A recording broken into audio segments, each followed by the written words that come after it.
Hermanos, gracia y paz. Estamos en estos momentos considerando la epístola a los Colosenses. Hoy sería la reunión número 7 y la perícopa que nos tocaría en el día de hoy va de Colosenses capítulo 2, verso 1 a Colosenses capítulo 2, verso 5. En estos versos nosotros vamos a ver el corazón de un pastor. Vamos a ver la reacción que tienen los hombres que aman, los hombres que sufren, los hombres que viven por la casa de Dios.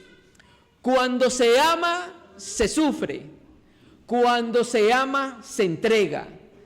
Pablo estaba viendo el ataque que estaba recibiendo las asambleas en Colosas, en Hierápolis y en Laodicea.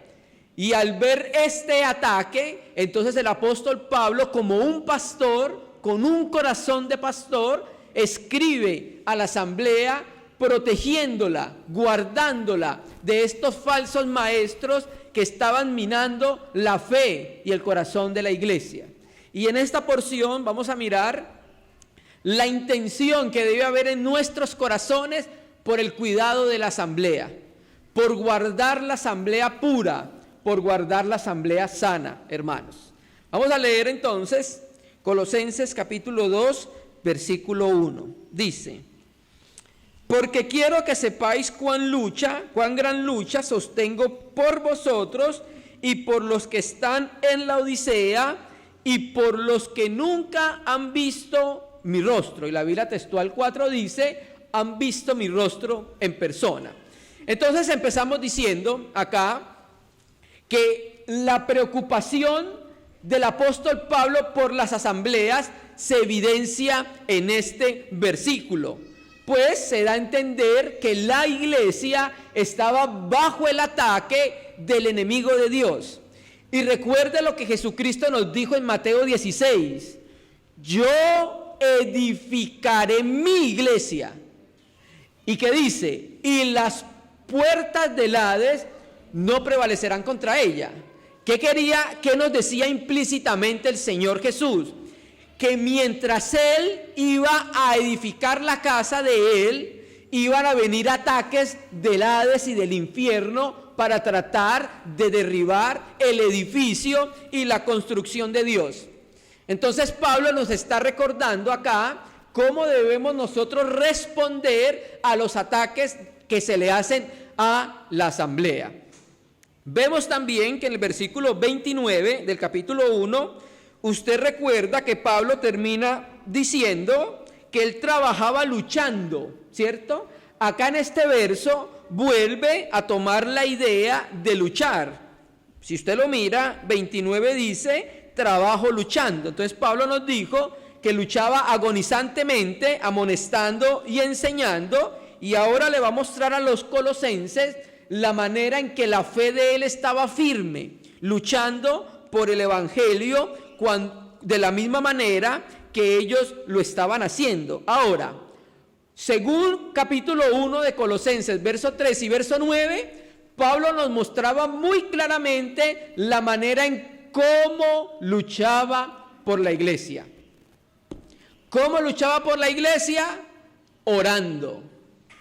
Esa era la manera que Pablo entendía que desde la cárcel debía luchar por la asamblea, ¿cierto?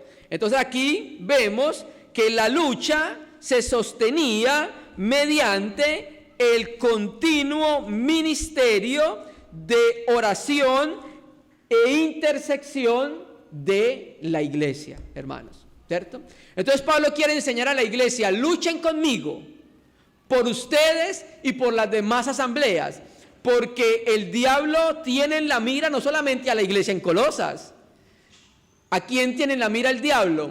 A todas las iglesias sobre la faz de la tierra, hermanos. Entonces, como el diablo tiene en mira todas las iglesias debemos estar firmes orando unos por los otros. Entonces, implícitamente Pablo le dice: luchen conmigo, yo estoy luchando, quiero que sepan que sostengo una gran lucha. Y esa palabra gran lucha es una lucha agonizante, hermanos, ¿cierto? Vamos a volver a leer Romanos capítulo 15, versículo 30. Romanos capítulo 15, versículo 30. Para que miremos entonces la petición que hace Pablo acerca de cómo debemos nosotros ayudar a la asamblea. Hermano, pero es que yo no soy evangelista. Hermano, pero es que yo no soy profeta. Hermano, es que yo no soy apóstol. ¿Puede orar? ¿Sabe orar? Sí, hermano, ayudemos a la iglesia orando, hermano. Dice Romanos 15:30: pero ruego, hermanos, por nuestro Señor Jesucristo y por el amor del Espíritu, que me ayudéis orando por mí a Dios. La Biblia Reina y Valera 2006 dice: pero os ruego, hermanos, por nuestro Señor Jesucristo y por el amor del Espíritu, escuche, que luchéis conmigo en oración por mí delante de Dios, ¿cierto? Entonces, hermano, la lucha ¿cómo es? La lucha es en oración.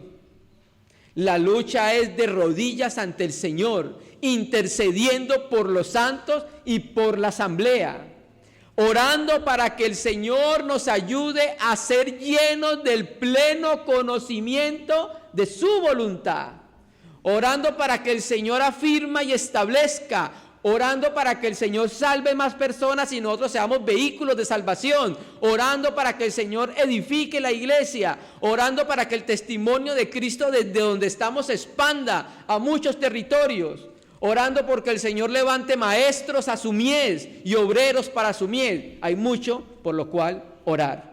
Esa es la manera en que Pablo luchaba y esa es la manera en que como parte del cuerpo de Cristo debemos luchar, ¿cierto? Ahora, ¿por qué Pablo luchaba? Pablo podía haber dejado eso así y hubiera dejado la carga y la lucha a la asamblea en Colosas. Yo tengo mi propia lucha, yo estoy encarcelado. Pablo podía haber pensado, yo estoy en la cárcel, yo tengo que pensar es por mí, voy a orar por mí. Pero no, Pablo luchaba, oraba por las asambleas. ¿Qué había en el corazón de Pablo que lo movía a tener una lucha agonizante en oración por las iglesias, hermano? Había una carga real en el corazón del apóstol Pablo. Cuando hay un peso en nuestro corazón, sentimos las cosas como nuestras, hermano. Mire lo que sucedía en el antiguo pacto. Los levitas tenían que cargar el arca del pacto. Cuando los 4 levitas venían y cogían, y entonces se colocaban el arca acá, cada uno en su lado, inmediatamente sabían cuánto más o menos pesaba el arca. Se lo ponían y decían, uy, esto pesa como 50 kilos, porque era de oro macizo, puro oro. O no, uy, esto pesa como 100 kilos. ¿Qué hacía eso? Ellos evidenciaban cuál era el peso que tenía el arca, ¿cierto? Pablo tenía un peso real en su corazón y por eso tenía esa experiencia de vida con las asambleas, hermano. Cuando hay una carga real en el corazón, va a haber un obrar en medio de la iglesia, no vamos a estar sin fruto, sí, no vamos a estar infructuosos. Mire cómo lo dice Pablo en 2 Corintios, capítulo 11, que es una de las cartas donde se evidencia más el corazón de Pablo en relación con su ministerio y en relación con la asamblea. 2 Corintios, capítulo 11, verso 28.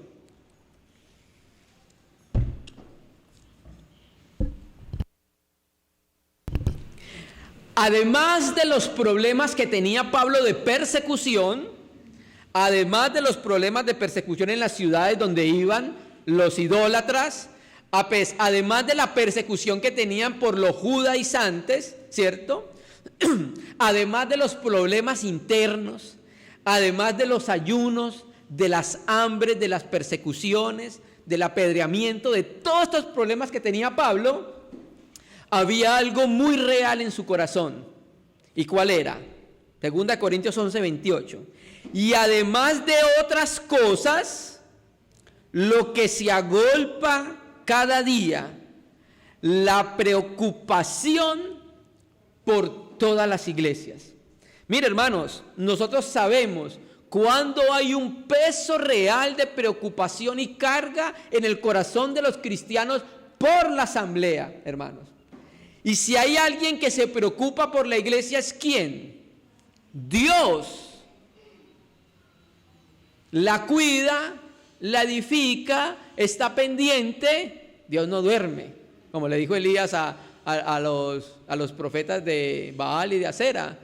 Grítenle más duro porque de pronto debe estar en una siesta. Dios no descansa. Dios se preocupa, Dios está trabajando, Dios hace lo necesario para la edificación de su iglesia. Y ese sentimiento resultó en Pablo por conocer quién era Dios y qué era su obra. Y al conocer bien íntimamente qué es la iglesia para Dios, qué es la iglesia para Cristo, él también empezó a sentir ese mismo cariño y esa misma carga como hombre por las asambleas. Y por eso entonces había algo en su corazón, que las iglesias, hermano, ¿cierto? La preocupación por todas las iglesias. Entonces, cuando nos preocupamos por las asambleas, es porque hay una carga real y entonces habrá una evidencia. Si se preocupaba, ¿cómo podía ser Pablo para ayudar a las iglesias? Orando por ellas, desde la cárcel, porque recuerde que esta es una de las epístolas en prisión. Entonces Pablo dice, porque quiero que sepáis cuán gran lucha sostengo por vosotros y por los que están en la Odisea y por todos los que nunca han visto mi rostro. 2, hermano, Pablo no conocía las iglesias en Colosa ni en la Odisea. No las había visitado, no las había fundado, pero habían sido sus hermanos que estaban con él en comunión en el equipo de obreros, ¿cierto? Y aunque no las había fundado, entendía y sabía que lo que hacía un hermano lo hacía en comunión con el cuerpo de Cristo. Cuando un hermano evangeliza, no está evangelizando solo, estamos con él evangelizando. Cuando un hermano está sirviendo, no está sirviendo solo, estamos con él sirviendo, porque somos un cuerpo en Jesucristo, no somos individuales. Si yo levanto mi mano, ¿cierto? ¿Está involucrado quién? Todo mi cuerpo. Mi mano no se levanta sin involucrarse con el resto del cuerpo. De la misma manera como miembros del cuerpo, cuando uno hace algo, lo hacemos en comunión, hermanos, ¿cierto? Amén, hermanitos. Volvamos. Entonces, esa era que él quería que la asamblea supiera la lucha que él tenía por ellos, por la iglesia. Pablo quería que la iglesia supiera la lucha que él tenía por ella, pero que también la iglesia misma luchara a favor de ellas y de las demás asambleas. Versículo 2. Ahora, vamos a ver la finalidad de la lucha de la oración. O sea, ¿para qué Pablo, dice acá, para qué Pablo sostenía esa lucha tan recia en oración? Una lucha agonizante, porque eso da a entender la palabra griega lucha. ¿Para qué Pablo tenía esa lucha tan fuerte, tan agonizante? ¿Cuál era la finalidad de esa lucha? Verso 2. ¿Para qué? Ese para qué es la finalidad. Mira para qué luchaba Pablo. Para que sean consolados sus corazones, para que sean unidos en amor, hasta alcanzar todas las riquezas del pleno entendimiento, a fin de conocer, ojo, el misterio de Dios el Padre y de Cristo. ¿Listo? Entonces aquí vamos a ver 3 objetivos para los cuales Pablo luchaba en oración por la iglesia.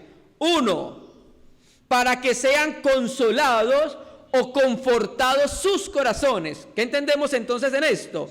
Que la iglesia debía experimentar el profundo consuelo del Espíritu Santo para que no vacilase en la fe por los ataques de los falsos maestros. ¿Para qué más oraba el apóstol Pablo? ¿Para qué luchaba en oración? Para que las iglesias estuvieran unidas en amor. Esa palabra unidos significa coligarse, para que fueran coligados en amor. ¿Qué quiere decir? Para que fuera la iglesia vinculada en el amor, para que la iglesia estuviera fundamentada en el amor. ¿Por qué? Porque solo a través del amor, y escúcheme, apreciado hermano, solo a través del amor se edifica la iglesia. Solo a través del amor se edifica la asamblea. Solo a través del amor se conoce la profundidad y las medidas de Cristo. Y el amor en comunión, hermanos amados, ¿cierto? Vamos a leerlo. 1 Corintios, capítulo 8, versículo 1, ¿cierto? Entonces, se necesitaba el amor, ¿para qué? Para que en la unidad y en el amor los hermanos somos capaces de reprender a los falsos maestros, ¿cierto? Era necesario que fuéramos impulsados juntos en amor, hasta, dice el versículo, hasta que alcancemos el pleno conocimiento del Señor. Entonces, Pablo entendía claramente que la edificación de la iglesia era en amor. Y Pablo entendía claramente que la edificación de la iglesia era en el cuerpo, en la comunión. Hermano, es que yo no me reúno porque yo leo solo la Biblia en mi casa y aprendo mucho. Bueno, si está leyendo su Biblia en su casa, debe saber que la edificación es en el cuerpo, no fuera del cuerpo, hermanos. La edificación es en el cuerpo. Salmo 133, todos los conocemos. Mirad, o sea, el Espíritu Santo nos llama la atención a través del salmista y nos dice: mire cuán delicioso y agradable es estar los hermanos juntos en armonía. Considérelo, porque allí envía ¿qué? Yahvé, bendición, vida eterna. Entonces la edificación no es individual, la edificación es en el cuerpo, hermanos. ¿Listo? Miren lo que dice Pablo en cuanto a la edificación. 1 Corintios capítulo 8, versículo 1. Entonces el apóstol entendía que la edificación y el conocimiento de Cristo era en el amor. 1 Corintios 8, 1. En cuanto a lo sacrificado a los ídolos, sabemos que todos tenemos conocimiento. El conocimiento envanece, pero el amor edifica. Ojo, el conocimiento de Dios edifica. El conocimiento del que está hablando Pablo acá, ¿cuál es? Entonces, ¿a qué conocimiento se refería Pablo? Porque el conocimiento de Dios no envanece. Ojo, el conocimiento de Dios es necesario para nuestra vida cristiana.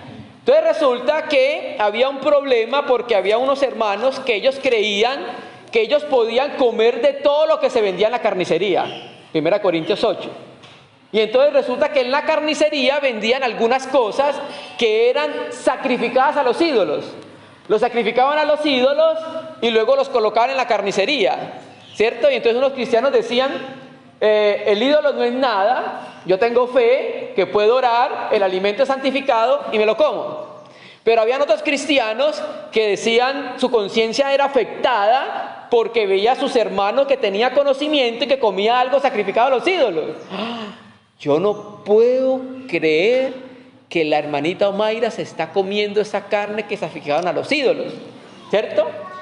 Y entonces la conciencia del hermano con la fe más débil era afectada. Entonces aquí dice que ese conocimiento no edifica, porque el hermano debe caminar en amor. Si yo sé que mi hermana se ofende porque yo me como esa carne sacrificada a los ídolos, ¿qué hago yo? No me la como por amor a mi hermana. Entonces por eso dice acá que el conocimiento envanece, pero porque el conocimiento de Dios enriquece, ¿listo? Pero entonces termina diciendo que el amor edifica, ¿cierto? El conocimiento envanece, pero el amor edifica, amados hermanos, ¿listo? Entonces, hermanos, 2, el conocimiento envanece y el amor edifica. El conocimiento envanece, el amor edifica. Ahora, escuche bien, a Cristo lo conocemos en comunión y en amor. Se lo voy a explicar por qué. ¿Por qué, hermanos? Cristo es inconmensurable. Nunca lo podremos conocer completamente. Y resulta, vamos a suponer, que el hermano Sebas tiene un conocimiento de Dios. ¿Listo? Cuando yo me acerco a Sebas, Sebas no tiene todo el conocimiento de Dios, ¿o sí? No. Supongamos que Adela tiene un conocimiento de Dios. y yo me acerco a Adela, ella no tiene todo el conocimiento de Dios, ¿cierto? Entonces hay muchos millones de cristianos en los cuales se halla aspectos del conocimiento de Dios. Por eso la comunión es en edificación y la edificación es en amor. Porque cuando nos amamos y cuando estamos juntos, vamos conociendo diferentes aspectos de Dios, hermano. Mira cómo lo dice Efesios, capítulo 3, versículo 18. Hay que conocer es en amor. No se conoce fuera del amor, hermanos. Y la edificación no es fuera del amor tampoco. Efesios 3:18 dice, Pablo estaba orando de la misma manera como vemos en Colosas, estaba orando, verso 18, para que seáis plenamente capaces de comprender, ojo, ¿con quién? Con todos los santos, cuál sea la anchura, la longitud, la profundidad y la altura, o sea, las medidas de Cristo. ¿Y cómo se conoce las medidas de Cristo? Con todos los santos.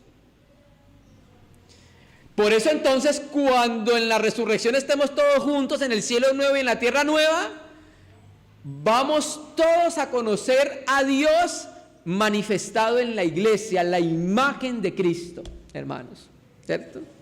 Entonces dice, con todos los santos, las medidas, ojo, y de conocer el amor de Cristo que excede a todo conocimiento, para que seáis llenos de toda plenitud. Entonces, hermano, conocemos a Dios en amor. Aquí vemos, por los versos de Efesios y Colosenses, que el amor está en íntima relación con el conocimiento del misterio de Cristo, ¿cierto? Cristo es el amor supremo, y ese amor supremo se hace vida cuando Cristo vive en el creyente. Entonces el creyente empieza a vivir una relación de amor. Y esa relación de amor va manifestando el amor de Cristo en medio de las asambleas, hermano. Ahora, ¿para qué Pablo oraba? Tercer aspecto, ya leímos el primero. Oraba uno, para que el Espíritu Santo diera un profundo consuelo al corazón de la iglesia que estaban siendo perseguidos. Dos, el apóstol Pablo oraba, ¿para qué? Para que los creyentes fueran unidos y vinculados en el amor. Tres, ¿para qué más oraba? Para la madurez, hermano. Eso es lo que quiere decir esta parte del versículo. Volvamos a Colosenses 2, versículo 2. Dice, a fin, ¿sí ves? Hasta, dice, para que sean consolados sus corazones hasta. O sea, cuando escuchamos hasta, estamos hablando de algo a lo cual debemos nosotros llegar, ¿cierto? Estamos pintando la casa hasta que quede completamente blanca. Entonces, hay una finalidad, hermanos, hasta alcanzar todas las riquezas del pleno entendimiento. Entonces, mire para lo que oraba Pablo. Oraba, uno, por consolación y confortación en medio de la persecución. Dos, oraba, ¿por qué? Porque los hermanos fueran unidos en amor y caminaran hacia el conocimiento del misterio. Y tres, oraba Pablo hasta que todos alcancemos las riquezas del pleno entendimiento. Mire cómo dice la Biblia textual 4 de ese versículo, hermanos. Colosenses 2, verso 2, la parte B, dice, para que sean consolados sus corazones unidos en amor, hasta alcanzar toda riqueza de plena certidumbre de entendimiento. ¿Listo? Aquí el apóstol Pablo vincula el conocer el misterio con la mente, porque donde dice la palabra entendimiento viene de la palabra mente. Entonces, ¿qué estamos entendiendo nosotros acá? Uno, que Pablo oraba por la madurez de la asamblea, oraba para que los cristianos alcanzaran las riquezas de la plena certidumbre del conocimiento del misterio. ¿Por qué?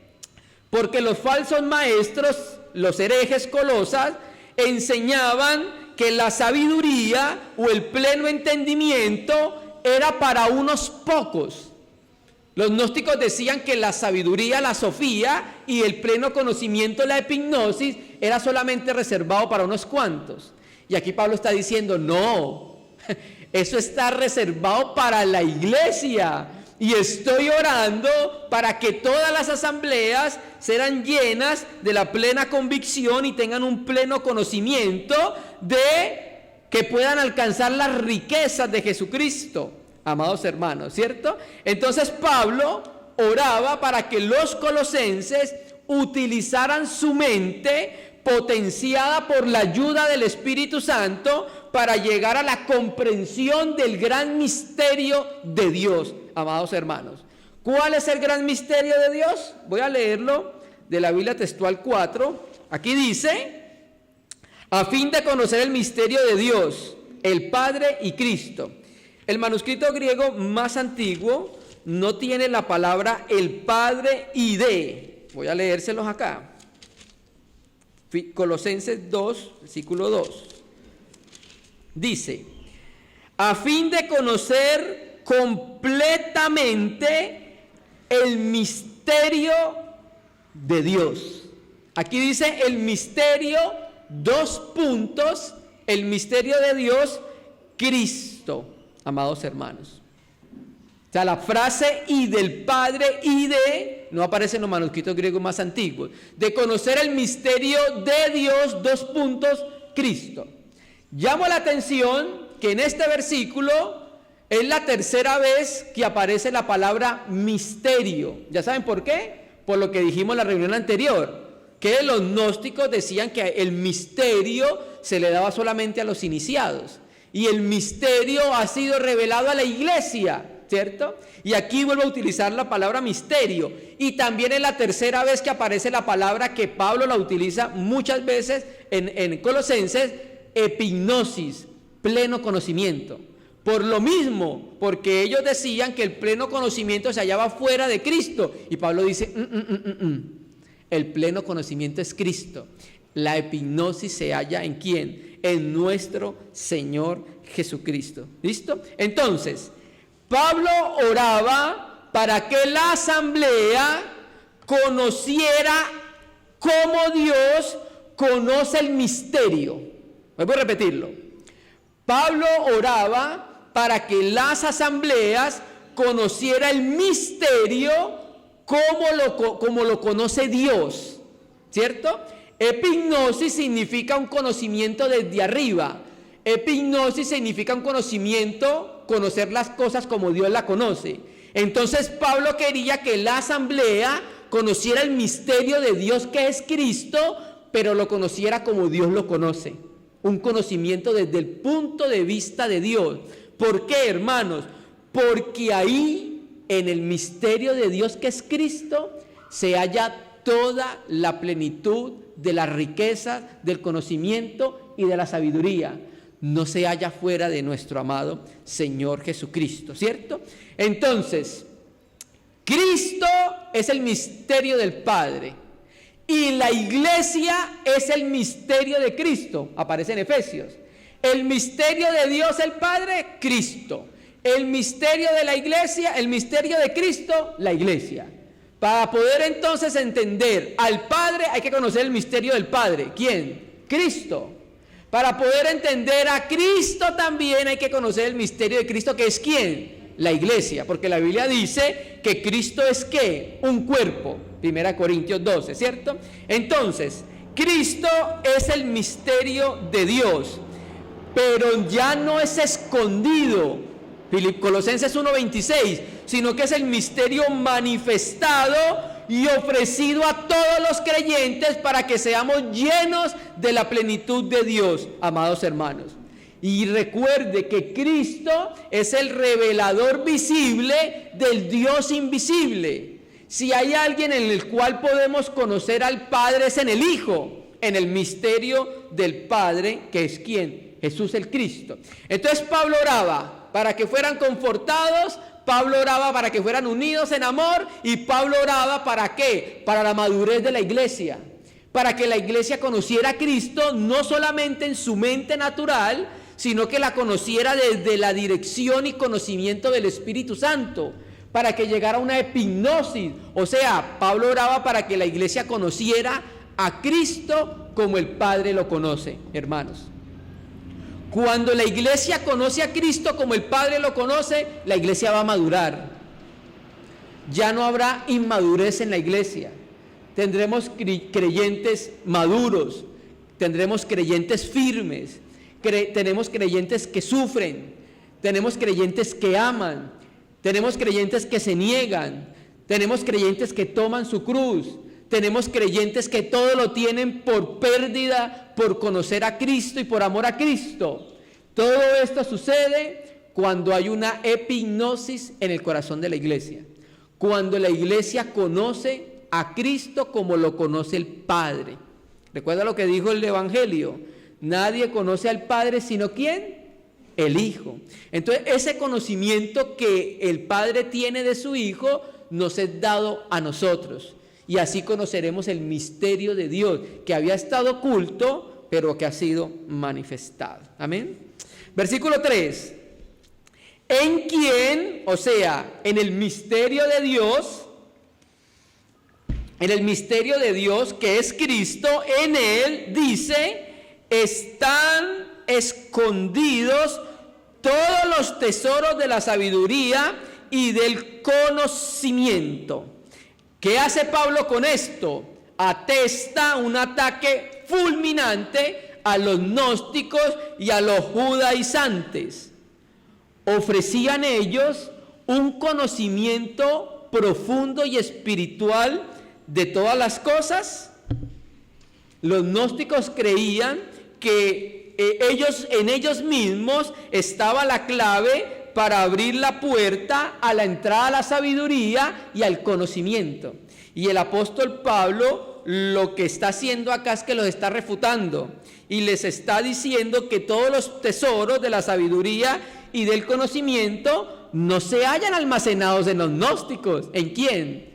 En Jesús el Cristo, el Hijo del Dios viviente. Allí se halla todas las riquezas, allí se halla toda la sabiduría, no en lo que los gnósticos estaban diciendo, amados hermanos, ¿cierto? En Cristo están escondidos todos estos tesoros. Por eso es necesario que nosotros como cristianos conozcamos a Cristo como lo conoce el Padre, y al tener ese conocimiento como hombre, vamos siendo enriquecidos, y con esa riqueza caminamos nuestra vida cristiana, amados hermanos. Entonces, ¿qué entendemos acá?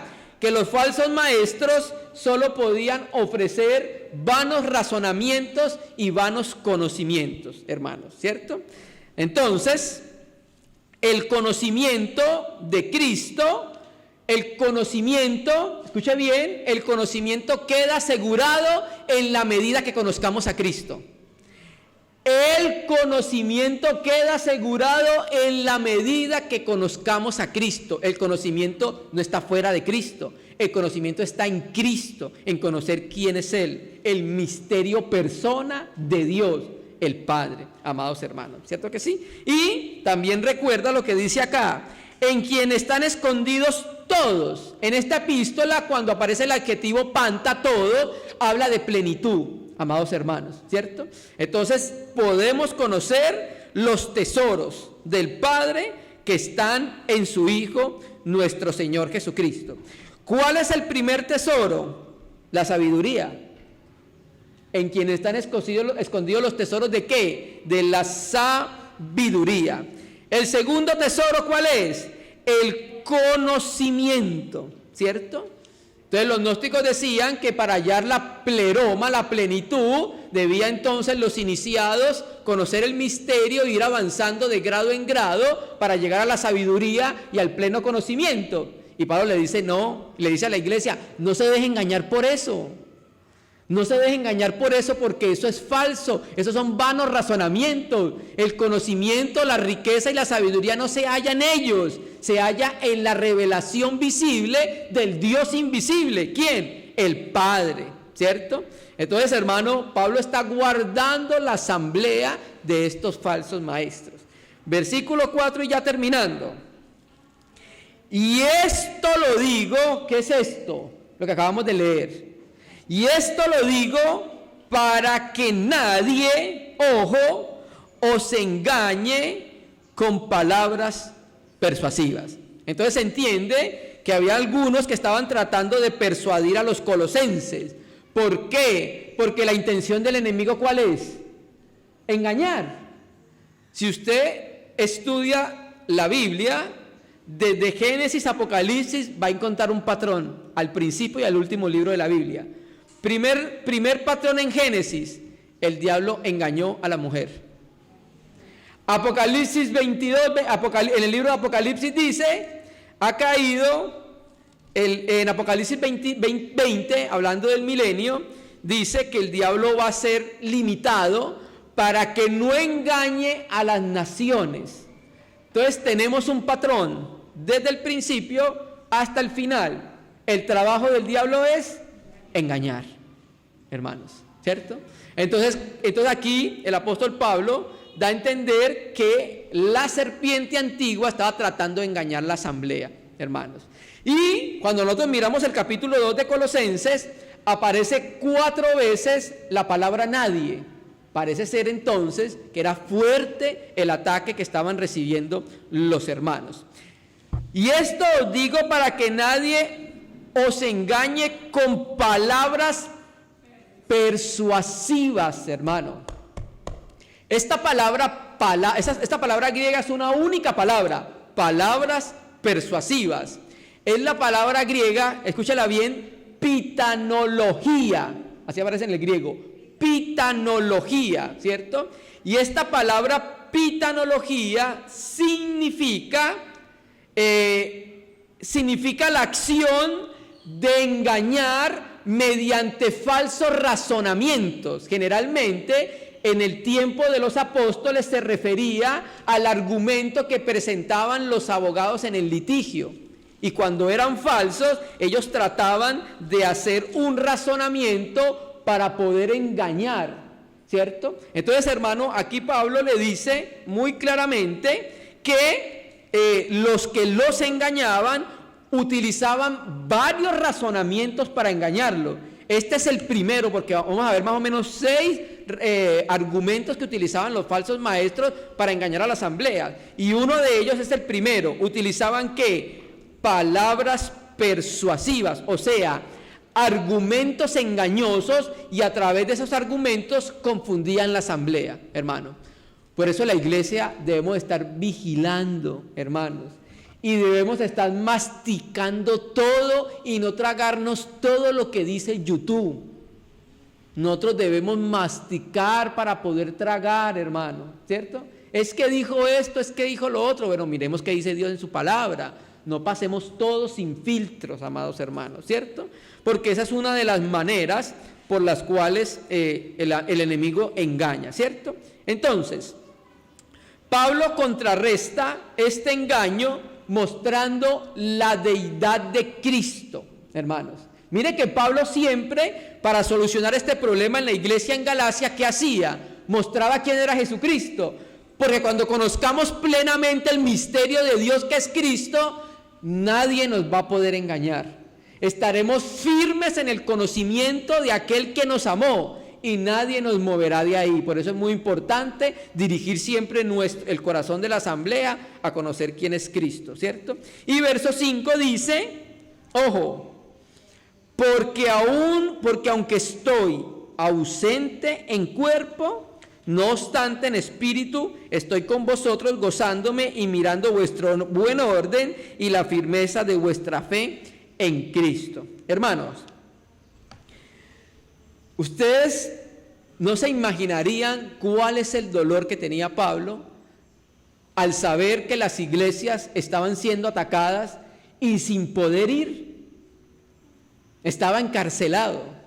Por eso dice, yo estoy ausente.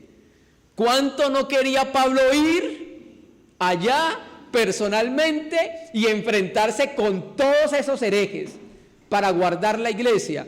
Por eso el apóstol Juan en la tercera epístola a Gallo, en la tercera epístola de Juan, dice a Diótrefes: voy a ir y cuando vaya voy a escuchar su palabrería, las obras que hace parloteando. Entonces Juan iba a ir personalmente para tratar el asunto con Diótrefes, hermano. ¿Cuánto no quería Pablo ir personalmente y enfrentarse a todos estos herejes para salvaguardar a la asamblea, hermanos? Pero no podía, estaba encarcelado. Entonces, ¿qué debía hacer?